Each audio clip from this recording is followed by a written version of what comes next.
Hello, everybody out there. Thank you for joining me. This is AC, continuing on a journey of self-love, self-peace, and creating a positive environment for yourself and the people around you.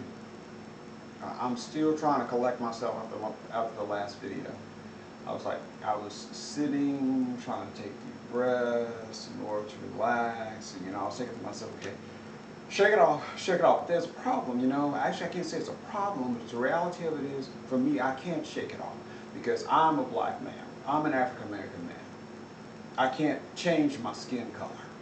That's not possible.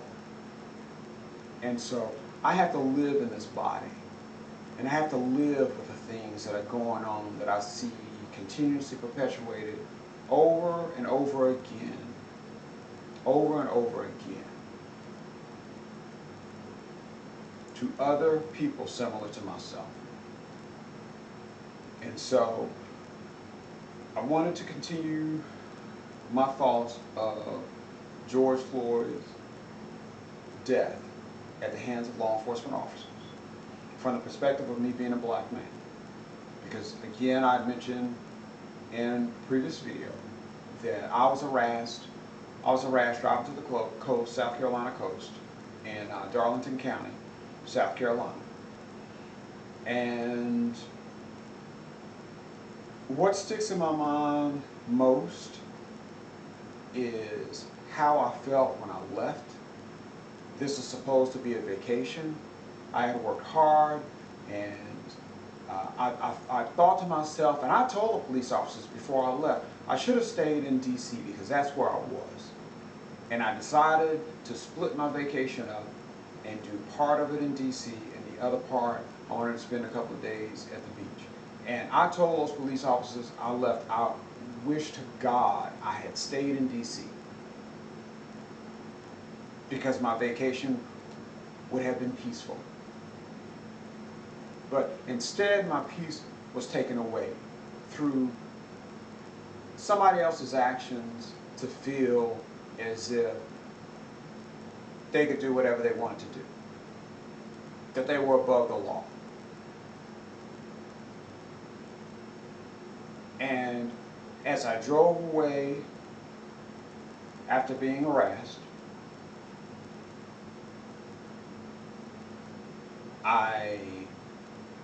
as I stated in my previous video, I felt violated. I felt wronged.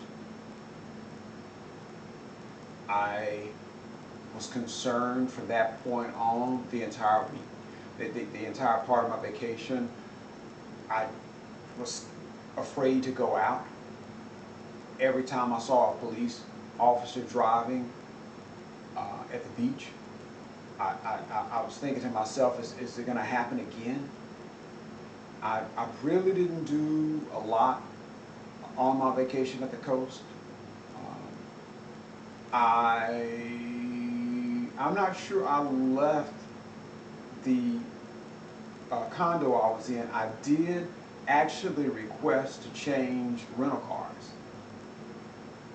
And I had been driving a vehicle that probably would have been considered something profiled for a young black man. A black car with huge chrome wheels on it, and it's just something I ended up with. I didn't want it.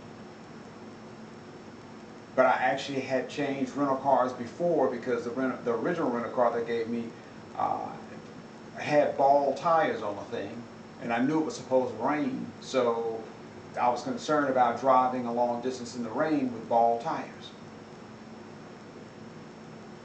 But I got this third rental car, and I felt a little more at peace, just a little more at peace then. But to be honest, I just wanted to get out of South Carolina.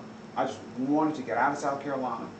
I ended up finding a different route to get back to my home. I spent several days trying to find a different route to go home because I was not going to go back through the same county I had driven through.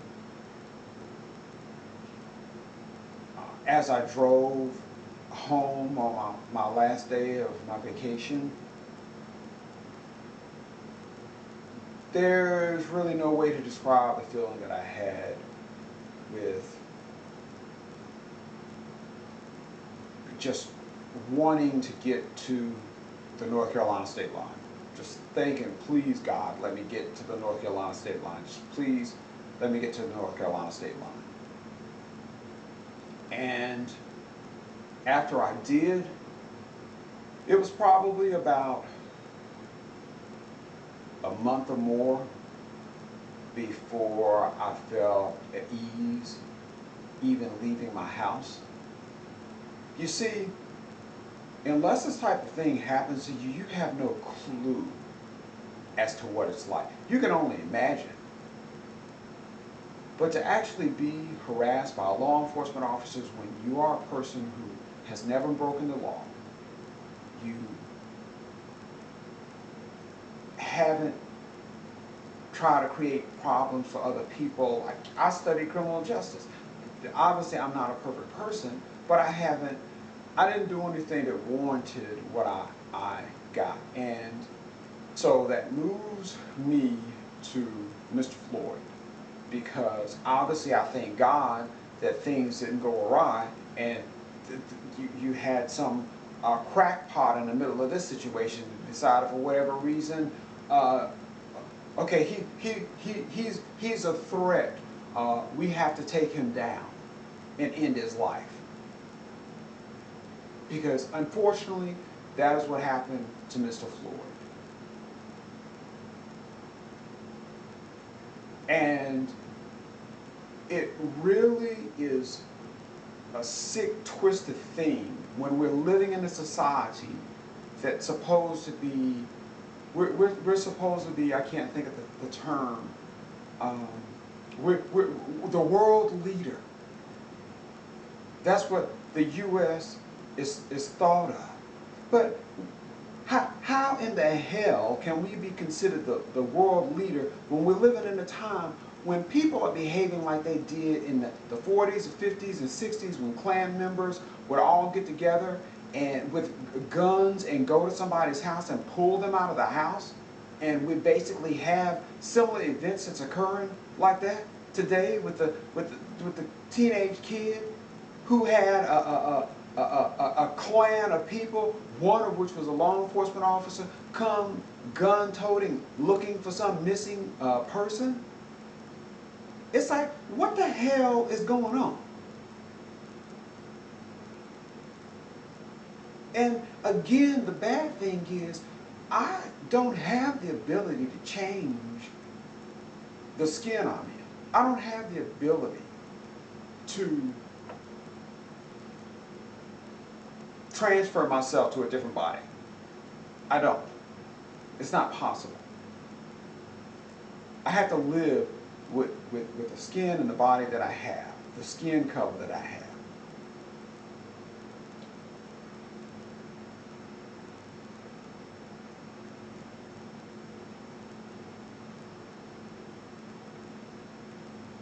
Again, my prayers go to Mr. Floyd and his family. My prayers go out to so many other black men and their families whose lives have been destroyed because of people like those police officers that, again, I say, either feel they can do whatever they want to, they're above the law, they're privileged to do whatever they want to do, or they're flat out racist.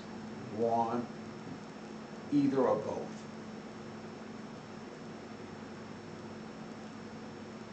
And I truly say this, and I believe it, God will deal with these people.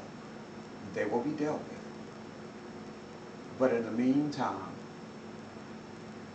I do have to leave my house. I'm required to leave my house. My friends are required to leave their house.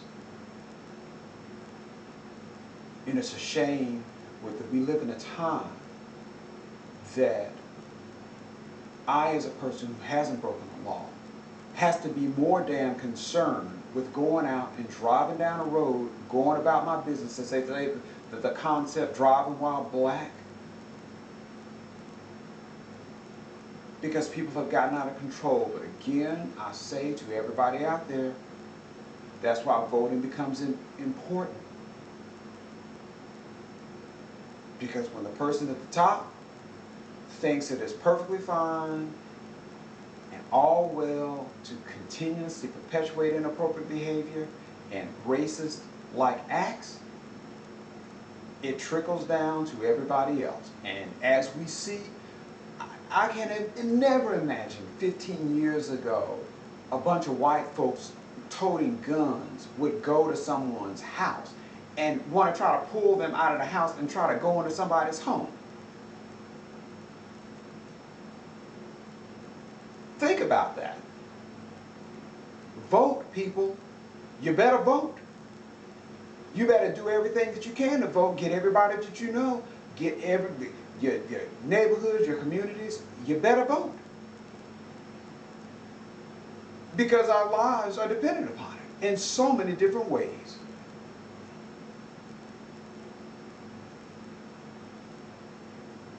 Again, my prayers go out to these families. You know, I don't really know and understand how people think you can have structure and order in a society where chaos is perpetuated and guaranteed.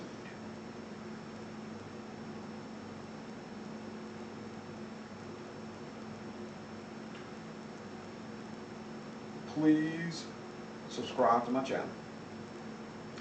Please like this video.